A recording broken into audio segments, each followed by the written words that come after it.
much for managing to get up early on the Sunday morning after the Saturday night of Revolution2012. I know that's always something of an issue, so I'm actually delighted to see as many of you here as to get on with business.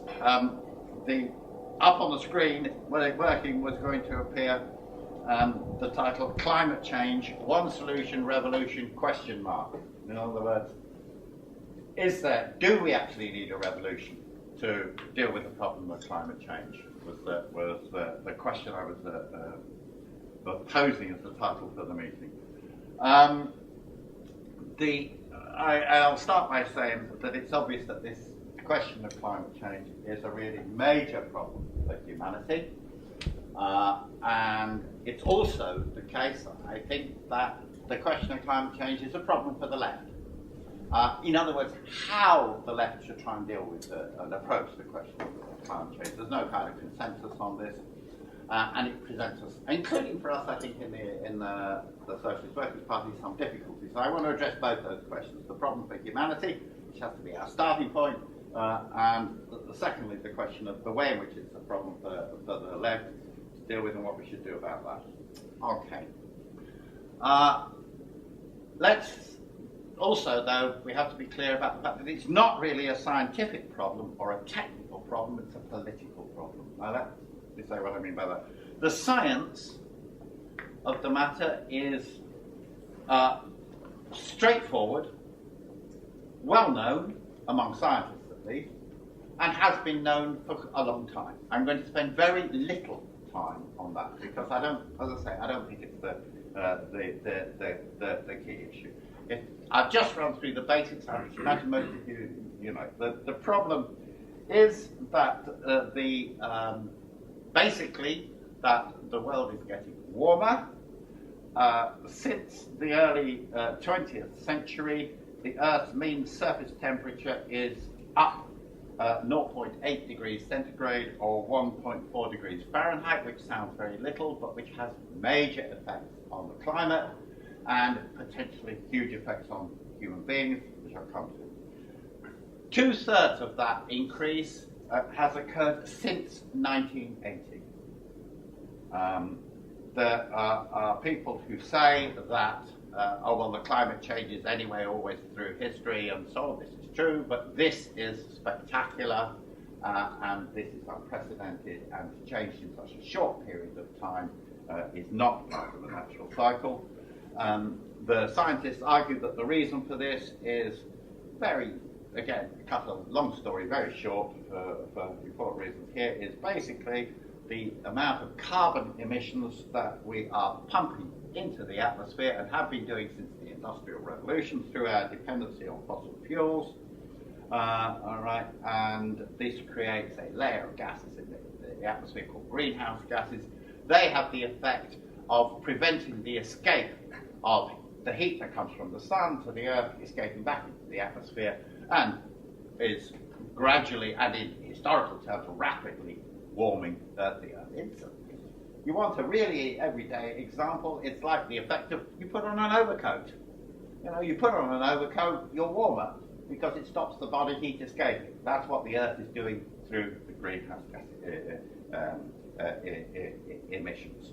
Now, there is apparently, we keep hearing controversy about this. Not really. Among climate scientists, this is known and well-established fact. There's over 90% agreement among scientists generally that this is happening. This is a very, very high degree of certainty. The fact that there appears to be controversy about it is like the fact that there appears to be controversy about evolution in the United States, i.e. there is a determined ideological minority who doesn't want to accept the science, in that case because they think it conflicts with the Bible in America and therefore carrying out an entirely phony in scientific terms operation to say that, no, there was a creation 6,000 years ago and there's only a fossil record or something like that goes back millions of years because God is testing our faith, or some other such nonsense that they come up with, etc. It's not really a scientific controversy. about it. Again, perhaps a better analogy than the question of creationism and so on. A better analogy would be the situation of the way in which the link between smoking and cancer was denied, because in this case the controversy about climate change is particularly created by the fact that the oil companies and so on, who literally have money to burn, as we shall see in a minute, that they have managed to buy a number of scientists, usually not even climate scientists, to create controversy. But science is straightforward and simple. And the Intergovernmental Panel on Climate Change, which is the most authoritative body on this, though they're probably wrong about this, predict that in the 20th century there is likely, in the 21st century, there's likely to be a rise in temperature from between 2 degrees centigrade or 2 to 5 degrees Fahrenheit, and at the upper reaches maybe 4.3 degrees to 11.5 degrees Fahrenheit. I mean, 2.4 to 6.4 degrees centigrade. That kind of change, and I'll come to they possibly underestimating it, that kind of change is really catastrophic for human beings, which is the problem. The planet, by the way, people talk about saving the planet. This is a misnomer. The planet is fine. Nothing's going to happen to the planet. The problem is what's going to happen to the people and animals who live on it, not the planet. Will survive perfectly happily. Just might come to resemble Venus more than the Earth, but and so on. So it's not a scientific problem. It's not actually a technical problem either, a technological problem. What to do about it is straightforward. You end the dependency on oil, gas, and coal as our major means of fuel, and you replace it with non-carbon emitting fuels like wind power, solar power, and tidal power. The technology is all there. We can do it. The Earth is full of wind, sun, and oceans. There's not a problem, really. I don't go into great detail, but you know, you've got the Sahara Desert waiting for us there. The Atlantic Ocean. Ireland has God knows how much wind as it happens. So you do that. You end the big car economy, the dependence of everybody everywhere on the private car, which has a corollary. To do that and still enable people to get around, you have to improve public transport, which would be a good idea anyway from every point of view. So you need a massive process of collectivizing actually how we get from one place to another through public transport. You do that.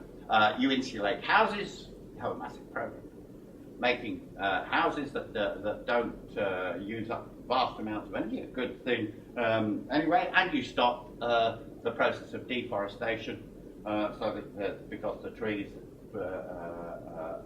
absorb protection, the way they absorb carbon dioxide and so on, which would be a good thing in its own right for all sorts of reasons, other reasons as well. So they're perfectly straightforward what you need to do to stop the problem.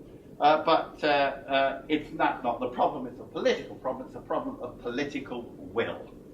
And in fact, essentially, nothing is being done about it. I'll come back to that in a minute. But what I want to now emphasize, and this is what my visuals were for, difficult with the computers over there, and I wanted to refer to some because I didn't commit all the scientific facts to memory because I thought I had them there. But what I want to emphasize here is this is not actually an abstract danger about what might happen in 30 to 50 years. The way a lot of people thought about climate change and think about climate change is that the scientists are telling us, as it were, that in 50 years' time, or somewhere indefinitely in the future, the levels of the sea are going to rise and we're all going to drown. And, you know, it's like somebody's there predicting, you know, the flood, the return of Noah. And this might be true, but it might not. It might never happen. You know, I was at a meeting where somebody said that, you know, they were all telling us that at the year 2000 the computers would stop, and it didn't happen. right, because it was all wrong. That is not what is the situation with climate change. There is not going to be Armageddon, the apocalypse at some date in the future, etc. No. The problems are happening now, right now, right? And they will. What's happening is that they are escalating and will continue escalating. Now, here I was going to start with some visuals and information, which, as I say, I had all up on there, that I didn't commit to memory falsely. I should have realised that what has happened might happen and written it all out. But the first thing is that the Arctic ice is melting. We have there's lots of physical evidence, glaciers and so on, but this is very dramatic.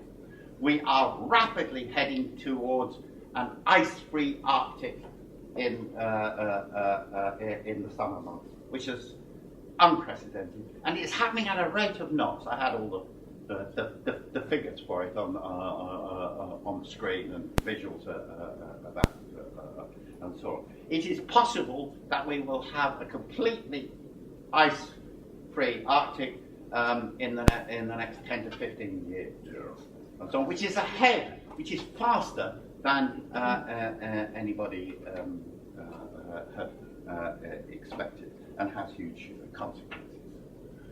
This even has the consequence that we in Ireland and also in Britain manage to have absolutely horrible summers, because it upsets the weather pattern and changes it. So it isn't the case that the world just universally gets warmer, lots of the world gets wetter. And you have strange things happening. Oh, thank you very much. Right, I'm not sure this will work anyway. So trying to. But you had strange things happening, like you had last year. You had rainfall in Saudi Arabia when the temperature was 109. Bizarre upset in the weather pattern. This is becoming actually noticeable for all sorts of people. Sea ice is reducing this summer, and we have warmer than average sea surface temperatures in the northwest Atlantic. These twin factors together lead to storms being steered over the United Kingdom in summer. I forgot to mention Ireland, of course, which is not the normal situation and leads to our poorer summers. That's Alan Thorpe from the European Weather Centre.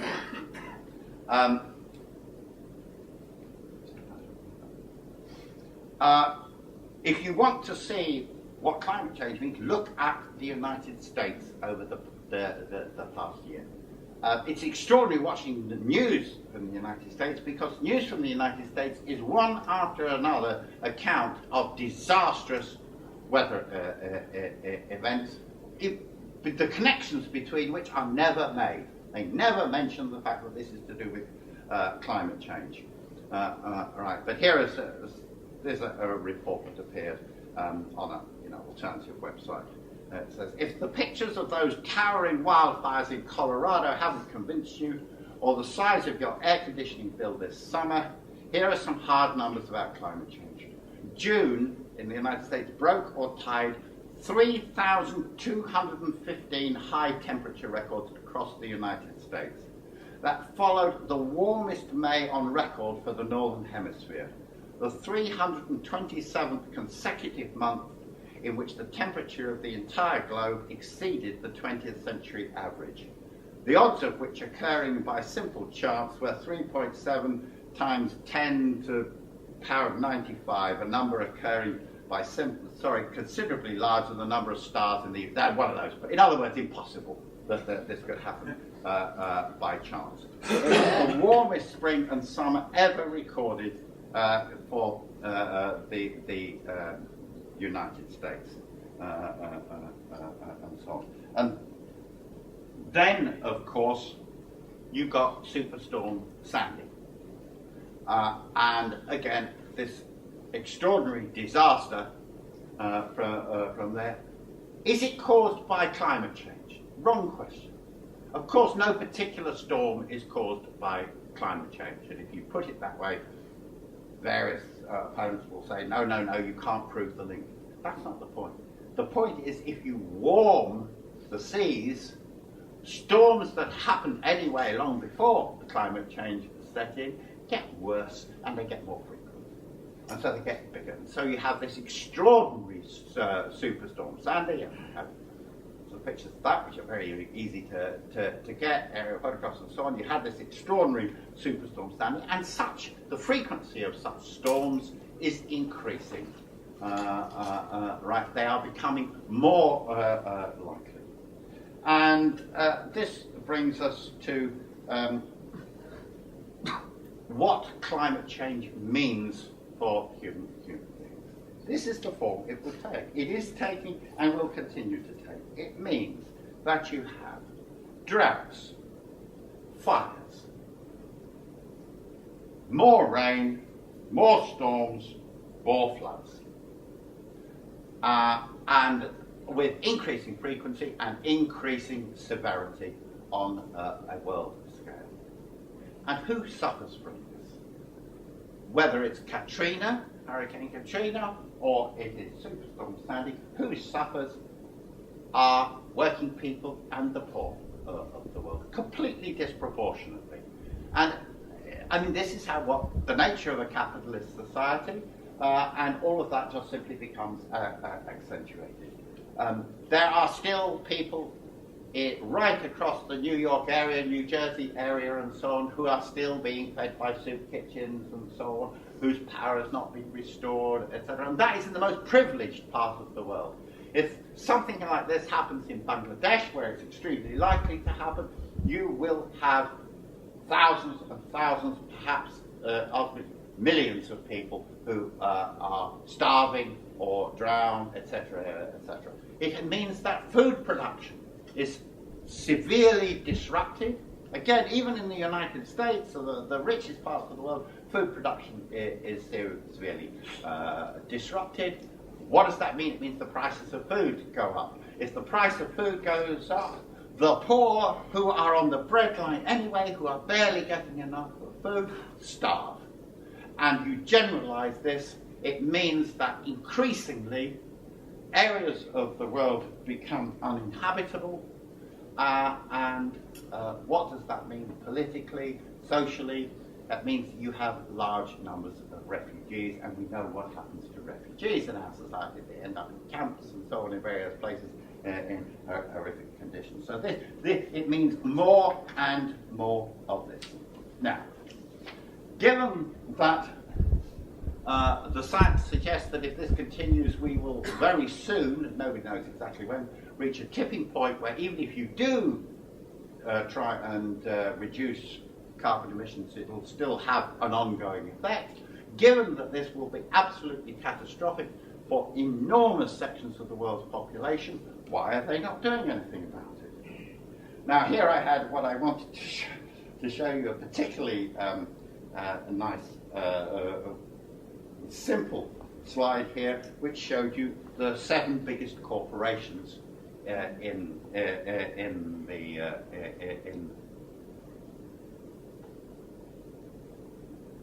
the world. I just have to look at the list myself if you can't see it. But I will read it quickly. This is the 7 world's largest corporations in 2011 by revenue. Number 1, ExxonMobil, oil and gas revenue, $486 billion. Number 2, Royal Dutch Shell, oil and gas revenue, $470 billion. Number 3, Walmart, retail revenue, $446 billion. Number 4, Sinopec Group, oil and gas in China. Number 5, China National Petroleum. Number 6, BP. These all have revenues of over $350 billion. Number 7, Vitol Commodities. Number 8, State Grid, China. Number 9, Chevron. Number 10, ConocoPhillips. They all have revenues over $250 billion. That's the top 10. You get the picture. Out of the top 10 corporations in the world, all with enormous revenues, we have 7 out of the top 10 are directly involved in the production of oil and gas. In other words, fossil fuels which emit carbon emissions. So they have a direct interesting. Now, figures are always baffling. It's hard there, but you can't deal with it other than by figures. Just give you some idea of this. If you take those biggest corporations that are directly involved in oil and gas and add up those revenue figures, you find they have a total of over $2.6 trillion a year. 2.6 trillion are their total revenues. Now, how to grasp how big that is? World arms production, which is an obscenity in itself, when you think of the poor of this world arms production is 1.7 trillion. In other words, this is nearly double all the money spent on arms, never mind anything useful. I mean, we hear about, say, Big Pharma, which the big pharmaceutical companies, which are important and have, again, very damaging effects the way they control drugs, but their total revenues are 300 billion. Nothing compared to oil and gas. If you take the top 50 corporations in the world, you find 23 of them are in oil and gas, and their total revenues are over 6 trillion. And we are really dealing with the heart of capitalism here, when we talk of investing in oil and gas and cars. I mean, I didn't even mention on my list such things as General Motors, Ford, Hyundai, Toyota, and so on. They're not, but they are all part of it, just a bit further down. That is the essence of the argument as to why they're not doing anything about it. They are all competing with one another. Imagine you were on the board of ExxonMobil and you said, on that board, look, I've had a fit of conscience. My conscience is troubling me. Our product is threatening the future of the poor of the world. I propose that we shift from producing oil to wind power. How many votes do you think you'd get for this motion on the board of ExxonMobil? I mean, you know, it wouldn't even get there, would it? You know, they wouldn't even begin. They would say you're mad. And you say, but people are going to die. Well, we're not going to die. We're just going to move up to the hills, you know, in our helicopters. They're going to die. No, they won't. Oh no, we've got a scientist here who says they won't die in Bangladesh. And anyway, if they do, it's their own fault. You know, you wouldn't even begin to get off the ground. And if you said to President Obama, not in private, not even, look, something has to be done about this. You're threatening humanity. What would they say in the cabinet of the government? They'd say, no, if America comes back and we tell ExxonMobil they have to shift to wind power, right? What will happen is that number 4 or number 5, China National Petroleum, they'll capture the market and then we'll lose out to China. And if in China you said we must do something about Sinopec and China National Petroleum because it's threatening the future of the world, people, they say, no, we're only number 4 or number 5, we'll just hand over the market to ExxonMobil and BP and Shell, and so we can't do it. They're locked in competition, they cannot do it, and they're not going to do it. And each time there is one of the, you know, we've been through several of them now, these big international summits at Rio and at Copenhagen, and then again at Rio and so on, they're supposed to all meet to agree the Kyoto Protocol and set targets and so on. The big guys get together, they can fund a fake conference, that's nothing in their terms, they can bring delegates from all over the world, they can meet for days, they can lobby, etc., and at the end they can decide to do nothing, and that's what they do. Cover it up with a few phrases and so on. They are not doing anything about it. I just got a quote here which is quite interesting on this. This is from Jack Gerard, the president of the American Petroleum Institute in Washington, right, which represents producers such as Exxon and Halliburton, famous Halliburton and so on. Obama is now going for a full-throated endorsement of oil and natural gas production in the United States, which is 180 degrees opposite from where he started. In other words, he started talking about doing something about it, he's now absolutely all in favour. And you can see how they frame the argument. I mean, there is a debate going on now, isn't there, of the Dublin middle classes. Terrible. On the other hand, it'll bring money and jobs for people. So how do you balance these two?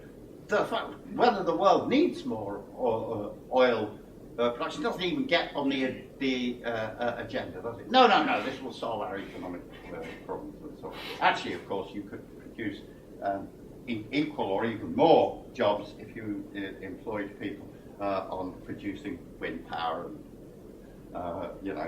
solar power and so on. So it's a wrong point. But those are the basic facts about it, that the governments are not doing anything. Capitalist governments are not doing anything about it, and I, for one, do not believe they're going to do anything about it. There are various solutions being proposed that, on the one hand, it's down to all of us. It's down to you and you and you. We have all got to set an example. We've all got to recycle our things. We've all got to deal with our carbon footprints and so on. Thank you. I'll be frank about this. It's difficult because people who say it are well-meaning and you're not supposed to be rude about it, but it is a joke given the problem. It really has no prospect whatsoever of dealing with the matter. The system never suggests that we deal with matters in that sort of way when they're serious about them. Imagine, for example, when they went to war with Iraq. They did not say, did they? The way to go to war with Iraq is that ordinary people in America and Britain should get in their sailing boats, pack pistols in them, and sail as individuals to Iraq to attack it. I mean, I say it, you'll burst out laughing. It's a ridiculous idea that you would invade Iraq by doing it. Well, it's a ridiculous idea that you deal with this problem by recycling your rubbish and not bicycling to work instead of going in your car.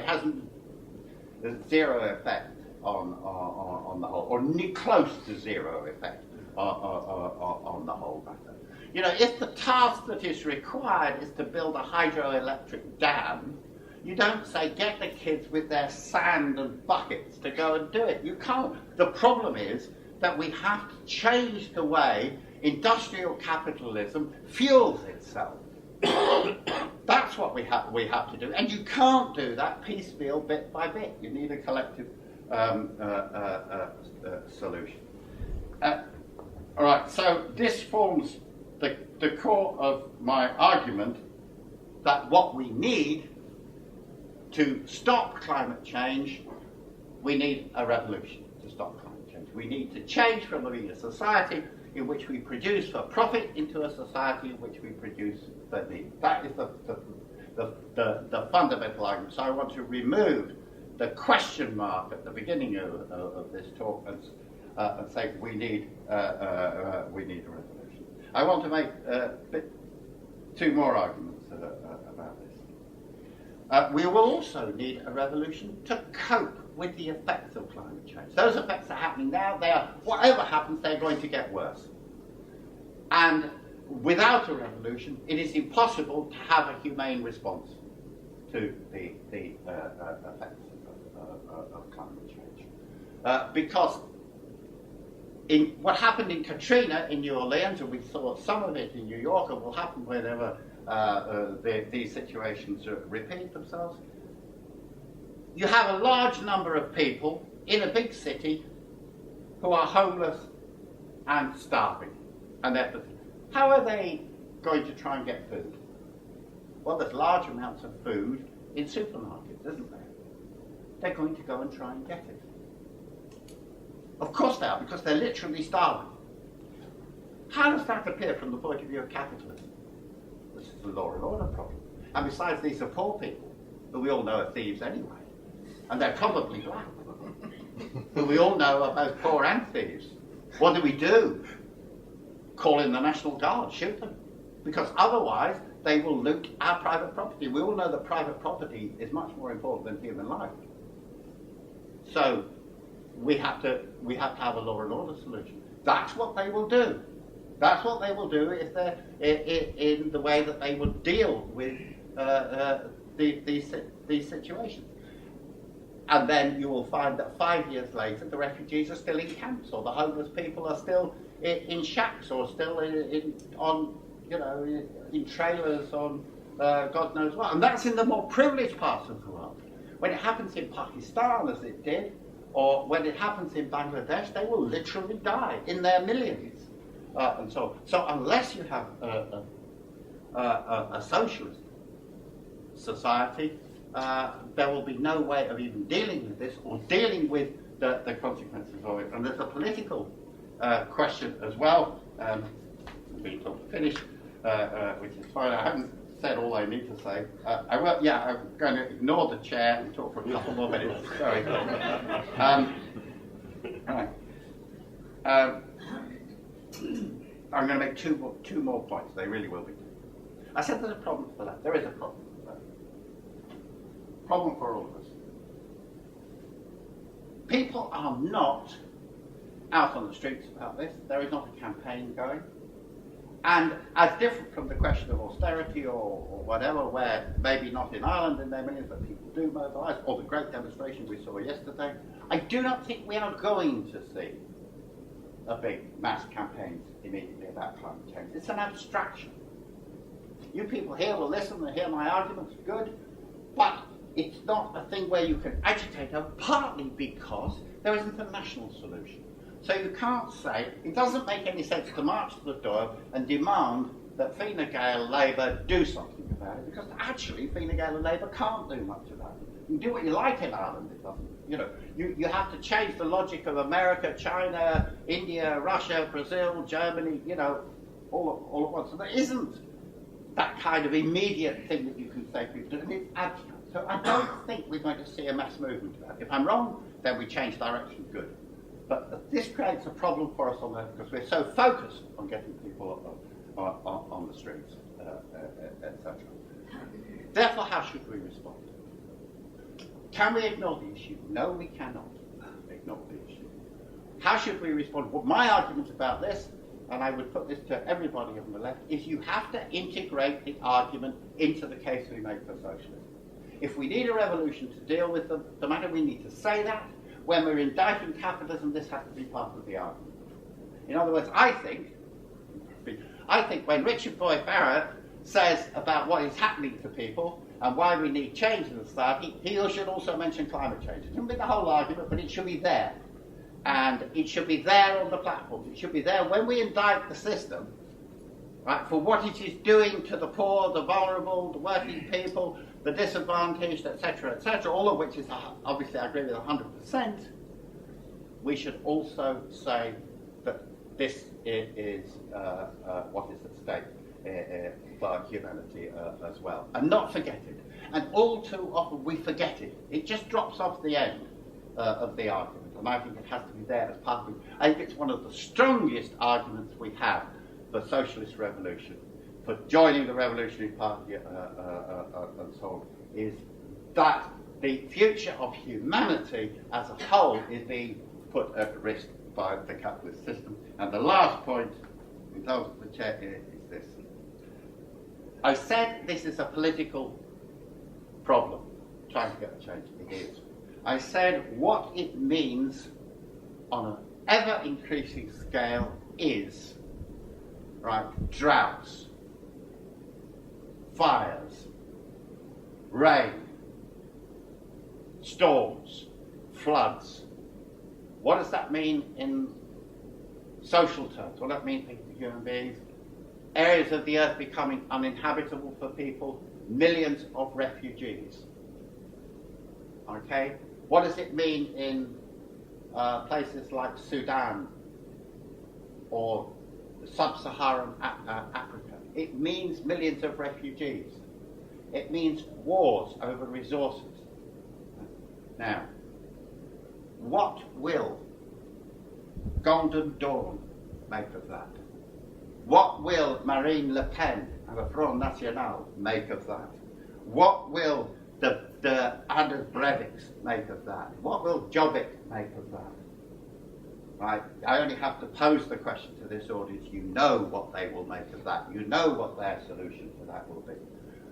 What climate change will pose increasingly over the next 10, 15 years is the old question of socialism or barbarism as the alternative response to humanity will become an absolute reality, right? If we want it to be socialism, not barbarism, we have to build the revolutionary movement, the revolutionary party, to make sure that a humane and collective solution is found to this, rather than the barbarity that will be the alternative. That's another final reason why I say that the question of climate change has to be part of the socialist argument that we make against the system.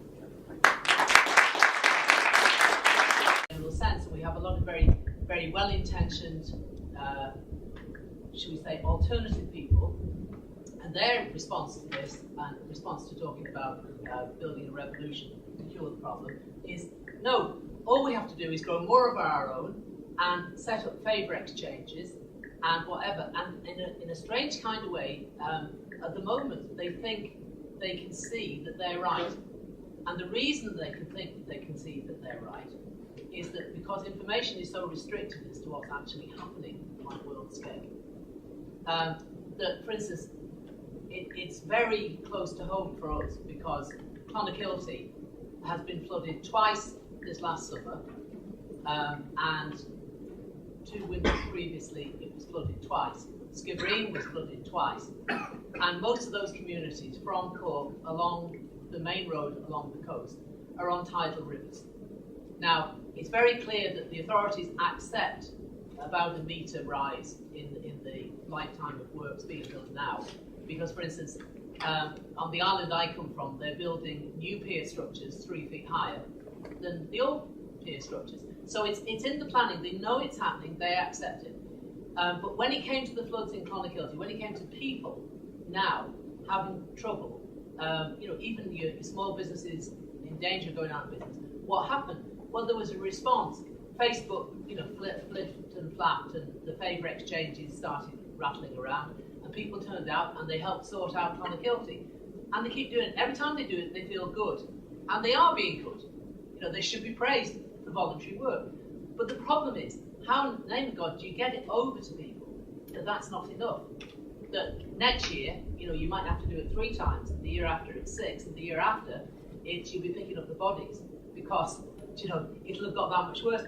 And the real problem too is that there's money in not doing anything about it, because what happens is you get, there's going to be a contract for improving drainage. Now, that won't stop sea level rising, and it won't stop more rain, and it's in one sense, it's a sticking plaster, and it's better to put a sticking plaster on a bleeding wound than it is leave it open and let the patient bleed to death now. But it's not going to cure the problem, and yet there's lots and lots and lots of profit to be made in all the short-term temporary solutions that anybody with half a brain, and especially the people in planning in this country, can see is not going to solve the problem. But on the way, there's lots of money to be made. Now, what they're going to do with the money, other than build it into a big mountain and sit on top of it to keep out the way of the sea and the rain, I don't know. But that's the real problem, is how on earth do you communicate the necessity for a general action, a revolution, and explain to people that just being very nice and growing your own really isn't enough. Now, that's my problem in the countryside. In the city, you probably have a different problem.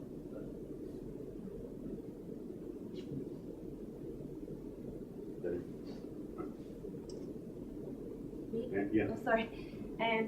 Well, I know that in Ireland we talk about the weather constantly, but where I live, it's the furthest westerly point in Clare. People really, really talk about the weather, because the weather is so, especially in the winter, is so violent. But it's a fishing community, so lots of people depend on the sea, so they're always checking the weather, and the weather is always being talked about. And the environment in general is a big discussion, I think. I always have with people at home. And the one thing that was very kind of scary for people was the idea that there would be fracking in the rocks in West Clare. And people got very angry about that. And Clare County Council actually banned fracking in Clare. The only problem is the decision could be made because it's a national issue. Pat Rabbit could overturn that. So then there's lots of campaigns going on there, and just a question just how to deal with some of them, because as you know, so there is a problem on the left about what you support and what you don't support. Like, for example, I support the turf cutters because I think everybody has a right to cut turf on their own bog. I'm not sure exactly what we officially say about that, because as an organisation we don't say much. But I think that's much more ethical than importing oil from another country. Another thing is, in a town near us, Doonbeg, there's a campaign against the windmills that are being put, like lots of them around houses, and people have a campaign to stop them being built too close to their homes.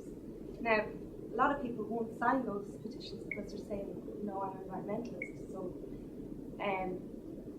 what are we saying about that? Because that's a problem around a lot of the country. I think we should have our own windmills on our homes. You know, governments aren't going to put money into that kind of thing. And do they have another question? Yeah, just you're saying about the multinational companies, they're not going to change to wind energy. Will they eventually have to? Or will it be too late when they have to? I was just wanted to say that if you're looking for information on what will happen in terms of climate change, you have to look into our past. If you look at the Pliocene, Eocene epoch, which is a little bit after the extinction of the dinosaurs, mammals were coming to the scene. That has an accurate enough depiction of the climate that we're going to have if this continues. So if you're interested in looking at our potential climate, the Pliocene Eocene epoch is where to go, but it's quite different in that we had much more forests and jungles and green areas than we do now, and we're going to in the future. That's what it was. Eamon Ryan, and another Gosher Cuff rolled on too. And it was really interesting to see where these people, and only may seem marginal, they represent, I think, the broader environmental movement, the green movement. And it was interesting to see where they are now. As the crisis gets worse, and as as global climate change gets worse, these guys, and especially Ryan, were breathless with excitement about the prospects for change. Now, what were they talking about? They were talking about capitalism. And they were quite open about this, saying that capitalism is the solution. Because capitalism is going to mean more innovation. It's going to mean more dynamic sort of ways of producing.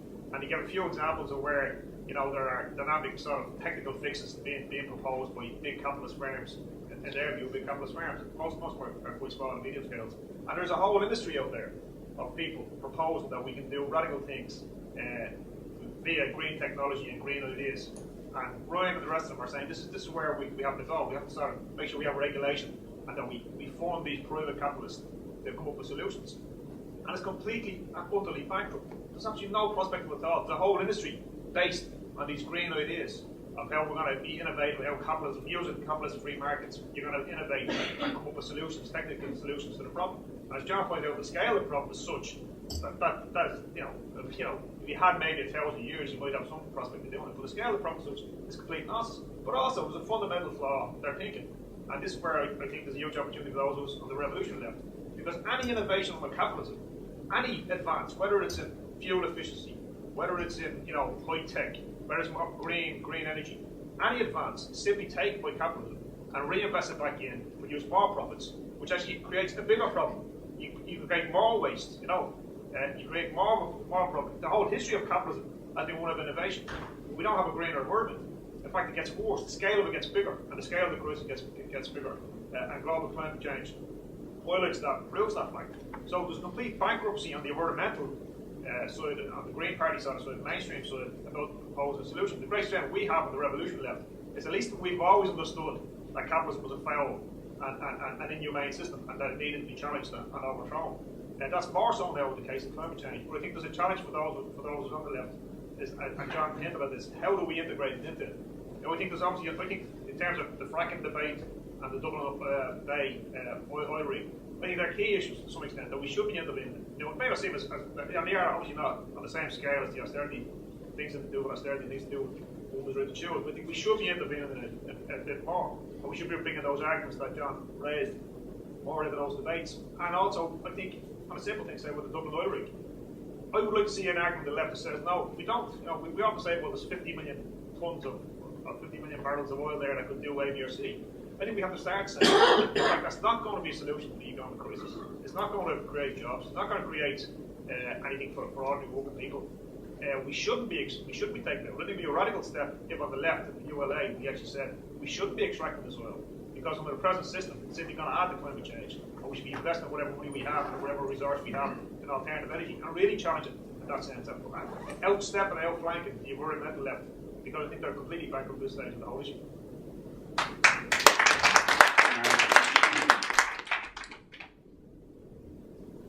Oh, sorry. Yeah, I was just going to say on a couple of points. The Arctic being ice-free in the next, some scientists reckon, between 2015 and 2020. And why that's significant is that once the ice melts, the water underneath is dark, and the water underneath absorbs the sunlight.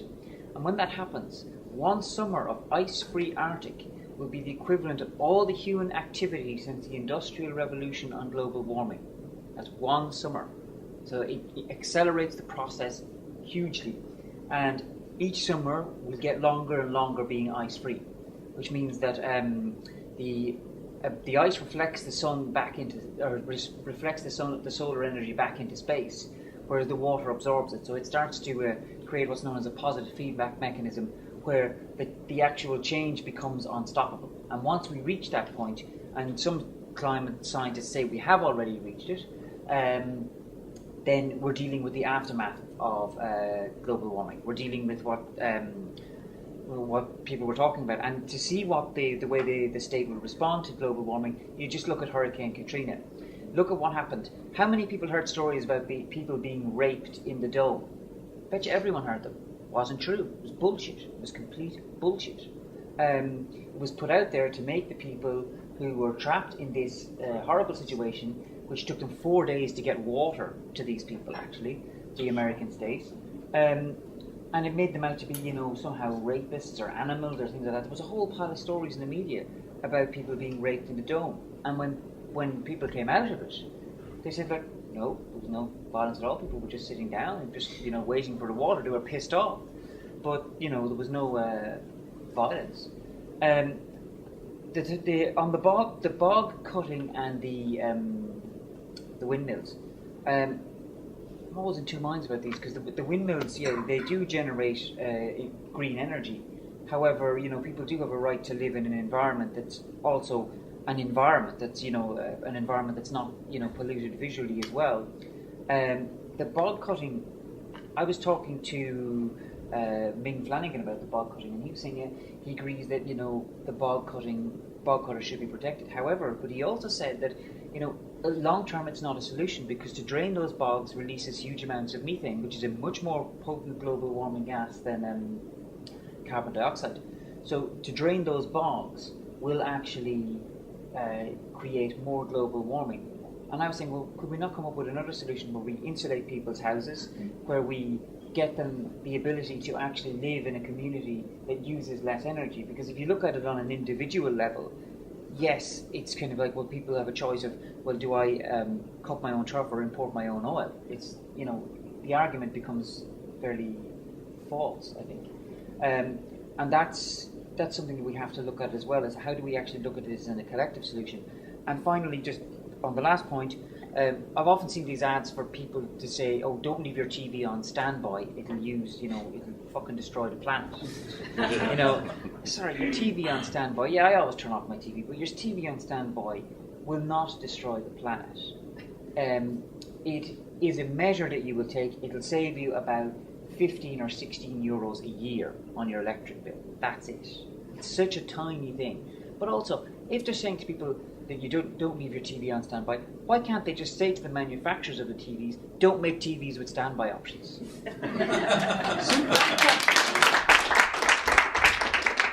Okay, comments. I have to cut the people off now. I apologise to people that I didn't get to. I have to give John 3 minutes to come back, and after 3 minutes, John, you're here. Because we have to get it. The next meeting in this room is going to be James Connolly and the Irish Revolution, Kieran Allen and Conor Costick, and that's at 11:15. John? Really sorry to the comrades who want to speak.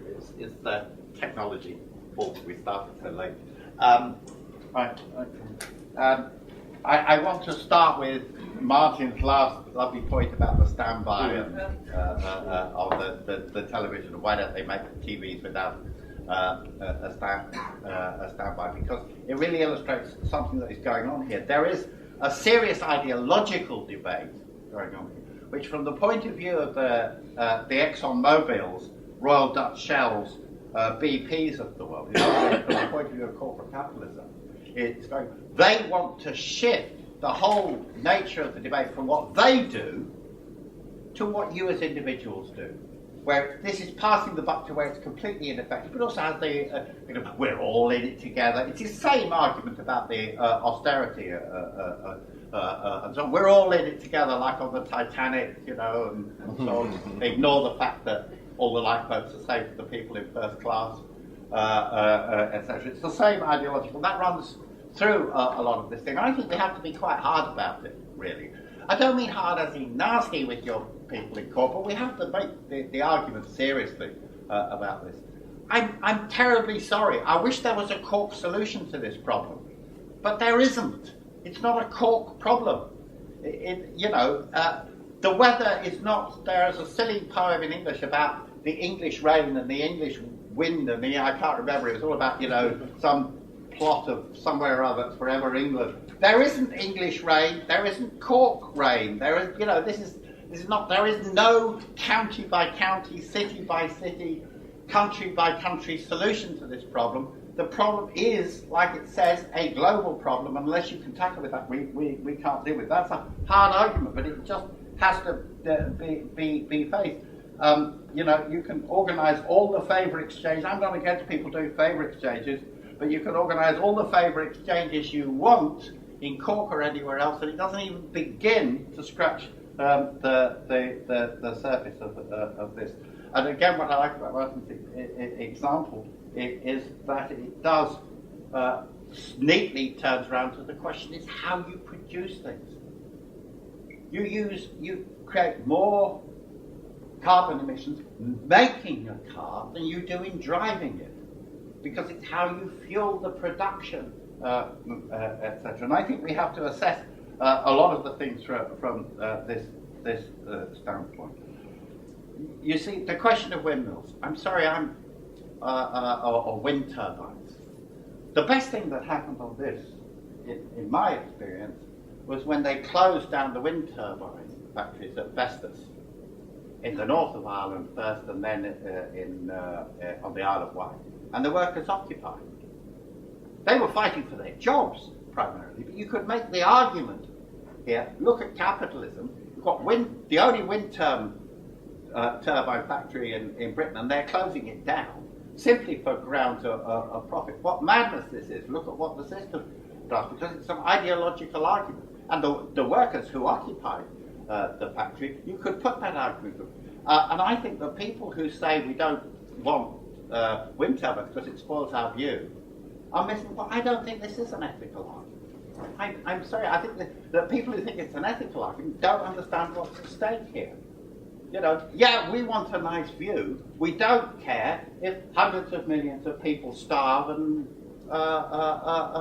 die in Bangladesh, in China, in Pakistan, etc., which is what will happen long before Clonakilty is underwater. I'm sorry, I'm hard about this. I think if we can't, it does illustrate though some of the problem in the thing is that it is not a question And I repeat, I do not think there will be campaigns that do exist where we should make this part of the argument. I think we should make it part of the argument about the Dublin oil rig. It should be part of our... I remember instancing there was a campaign about the buses in Dublin, right, defending bus routes. Now, of course, what motivated most people who came to that was that they needed the bus route to get to work or to get to wherever they were going. Of course, that was the people's starting point and why they started to defend their bus. 100% correct. We're involved in that and we support that. But I remember they did a little occupation of Dublin bus in the centre, and I spoke to the crowd. I said, you know, you're absolutely right for all that, but there is another argument that we need public transport, not cars, because of global warming. But that went down well with people, not because it was not counterposed to their immediate interest, but located their struggle as working people within the broader context. So there are campaigns where we can integrate the argument, and I absolutely agree with that, and Owen's point as well. But I come back to the oh God, there were lots of things I wanted to say, and I think fracking, I'm sorry, I haven't said enough about fracking. It's a very important issue. We have to fight fracking. There are increasingly struggles taking place about environment issues around the world, and we need to know this, and it is working class people who are taking the lead in them. There have been magnificent struggles in China, which is one of the most environmentally disastrous places, precisely because it's one of the places where capitalism has been developing at a rate of knots and so on over the last couple of decades. And there are magnificent struggles for working people in China, including one in a city just recently where the whole population came out, fought the police and forced the closure of a petrochemical campaign because of the way it was polluting the city. So that's an important aspect, and we need to integrate the bigger argument in that. What we have to understand here again is okay. Last two. We're the notion of will it be too late? Right. I think this is a wrong way of looking at it. Will it be too late? It gives this idea that somewhere, 10 years' time, 20 years' time, the whole thing goes up and then it's over. That's not what's going to happen. What's going to happen is it's going to get steadily worse. But okay, we've got billions of people on the planet. Even if we lose 100 million people, the struggle won't stop. It's not going to become too late. You have to deal with it. The too late is going to be a question of is it barbarism or is it socialism? That's the real question. So the idea of it'll be too late then feels that you can't do anything what we do. No. This is going to be a political struggle as to how we deal with that. This is why we need to integrate the matter into our argument. The question of the Greens and the bank is very important. We do not want to go into the catastrophes that climate change will bring with the notion that this is a green issue. The Greens cannot address the issue at all because they support capitalism, because they think they can do it. So the consequence is you can have Greens in the government, Greens in the local council, Greens all over the place, the Red-Green Alliance in Denmark who just voted for an austerity budget, and they cannot begin to address the problem of climate change. So the idea that this is a green issue is a disaster. The idea that when people wake up to what is happening, the solution is to vote green is not the solution at all. The solution is, and we have to get the argument out, we have to start winning this argument. The solution is you have to stop producing for profit, you have to start organising, democratically controlling production for human needs, because that is the only way of stopping it and that is the only way of dealing it. And that is why one solution, revolution, and why actually part of this argument, like all the rest, is you have to build a revolutionary party, you should join it, recruit to it, and build it. That's not an arbitrary add-on, that's absolutely central to what we have to do to deal with the problem of climate change.